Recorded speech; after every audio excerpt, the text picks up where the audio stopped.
Hello my good friends and welcome back to One Credit Classics on this our 70th episode. Before we start, it's time to give a shout out to those glorious patrons over on our One Credit Classics Patreon page. Those lovely people have pledged the tier 3 reward, which means that Striker Caden, Aaron Chatfield, DXL, Alex Cassidy, Chris Lewis and Justin Timpot Gamer, you people are top of the awesome tree. Thank you so much for making One Credit Classics what it is for today. Thank you so much for all your support. Now, if you people want to get involved with the Patreon scheme and send me some cash to fund this glorious endeavour, then click the link in the description box below. There's rewards depending on which tier that you go for, and I'm going to put all the money towards buying a new PC as it happens. So thanks very much to everybody who's got involved so far. We're at double figures with people supporting, which is it's just phenomenal. On to the matter at hand, however, my friends, it's time to go back to 1990 with a fun little strategy action title that appeared on a bunch of platforms, from Spectrum to Amiga to Amstrad, but more importantly to the NES, which is the version we're going to have a look at today. Now we're going to have a look at North and South. This was a quick little offshoot of a Belgian comic series called Les Tuniques Bleues, which was based around the American Civil War. Now, Infogrames were the developer and publisher for all versions of this, except the NES one, which was put out by Kemco. Now, this game sees us pick either the Union or the Confederates and try to unite a war in America by completely obliterating everybody else. Democracy, ladies and gentlemen, it's a wonderful thing, isn't it? You control your army through a neat selection of fun battle scenes and mini games. Now, I had this game on the Amiga in the early 90s, and I spent many an hour playing the two-player mode with my brother and friends, trying to win, and also trying to get the fantastically hooky theme song out of my head for days to come. The great thing about this channel for me is light and shade. It's iconic stuff like doing the Street Fighter 2s and the Streets of Rages of this world, sandwiched between kooky niche titles that maybe people missed out on first time round. Check out all the links in the description box. We've got our Amazon affiliate scheme, we've got Patreon, we've got all kinds of good stuff.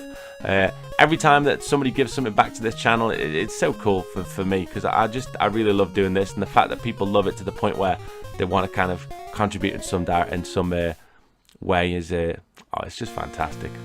Right then, with that said, my friends, I suppose you realise this means war. Let's unify this great nation, shall we? So, I will set the Confederates to computer and turn on Indians, thunderstorms and pirate ships, and then we'll go. Oh, let's do it. April 1861. The southern states have opened hostilities by taking Fort Sumner. The armies are being formed. The chances of victory are the same for both sides. Everything is possible. Everything is possible. I like that. So, I've got these two guys up here, and what I'm going to do is start moving them. Now, where I really want to go is where that cloud is. Because if you can get there, every now and then a pirate ship will turn up and it'll give you an extra unit. Now, hopefully, there we go. Well, I'll move there, and I'll move my guy up left a little bit. The more of the states you've got along the train line, the more money you get. I've got 2 there. For every 5, I get an extra troop. Oh, has he started war? Of course you realise this means war. Right. So what I'm going to do is charge my cannon up. You can switch between the thingy, which is what I'm going to have to do. Move him. And then get some extra troops. Right. Come on, boys. Get that. Right. Switch again. Rifleman. Oh. Look at that. Ain't war hell. We hardly lost anybody. We lost 1 bloke. Nice. Incidentally, the world record for a speedrun on this game, something like 50 seconds or something I was reading the other day. What we're going to try and do is take as many states as possible. Now what you'll find is, because we've got more states on the line, there you go. And that's an extra troop. We'll bob him up there. Right. We'll carry on moving through. And we'll take his fort. Right. So what I need to do is move across. All those things top right hand corner, that's how many men he can send at me. Oh, for fuck's sake. The bottom is the boot, which is my progress, and the alarm clock, which is his progress. Get that. So the alarm clock, if that gets all the way to the end of the screen, I lose. If the boot gets to the end of the screen, I win. And if I win, I take the square. Oh, for... Get that.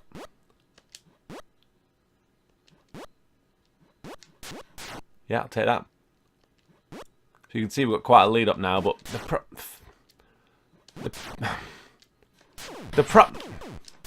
the problem is, right, it's dead easy to get absolutely fucking gypped like I did there. Come on. Keep going. Oh, fucking Shoryukened him off the top then. Oh, and then jump straight on a bomb. It's a bomb. Oh, for frick's sake. Get that. Absolutely pinged him.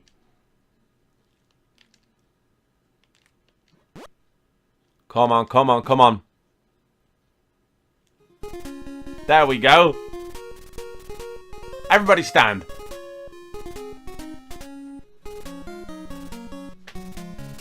Oh, I mean, that's just gloriously jaunty. It's hard to imagine it's a rainy day. Right. How many we got there? Nice, another 3. Now, oh, beautiful. So we're going to get another troop here from the pirate ship. If you're on the train line of the opponent when his train comes in, you've got another mini game where you'll run and try and jump across. It's very similar to the one above, but you're running across a train. And then when you get to the end of the train, you like hold it up, basically. And what happens is you get all the money that would have been his. Now, if you leave a troop too long there, what can happen is the Mexican guy, alarm will go off. He'll wake up and chuck a bomb at you. It's quite funny, to be honest. There's also a similar thing with the Red Indians. I want to try and get as many states as possible. I mean, it ain't even close now, son. Yeah, you might as well run off.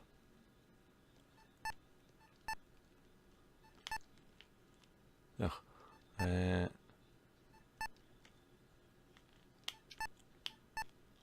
I mean, for you, son, the war is over.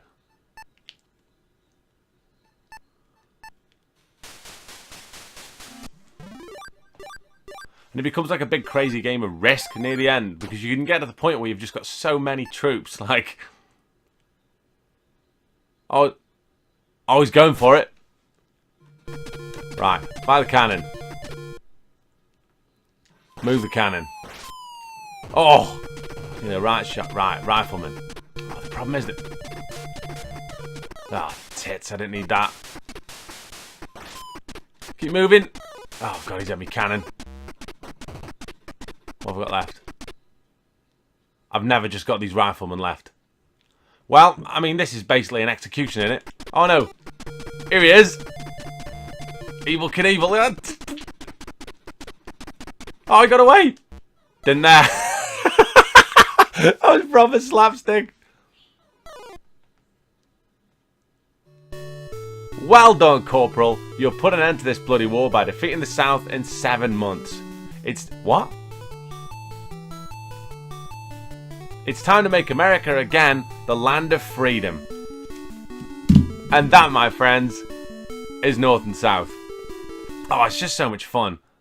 It's one of those games that if you're ever like if you grew up around this time, like the late 80s, early 90s, this on the Amiga was just amazing. It was one of those games that everybody seemed to have, and that was the kind of thing with Amigas and games like that, with piracy, let's be honest. Like, no, I never knew anybody who had an original copy of this.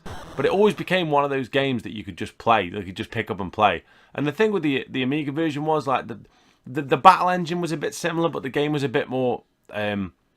like, the levels were a bit harder in a lot of respects. Like, that bit where you're running across the fort was dead hard. And the running across the train bit was dead hard as well. And I want to say you started with more troops as well. So, like...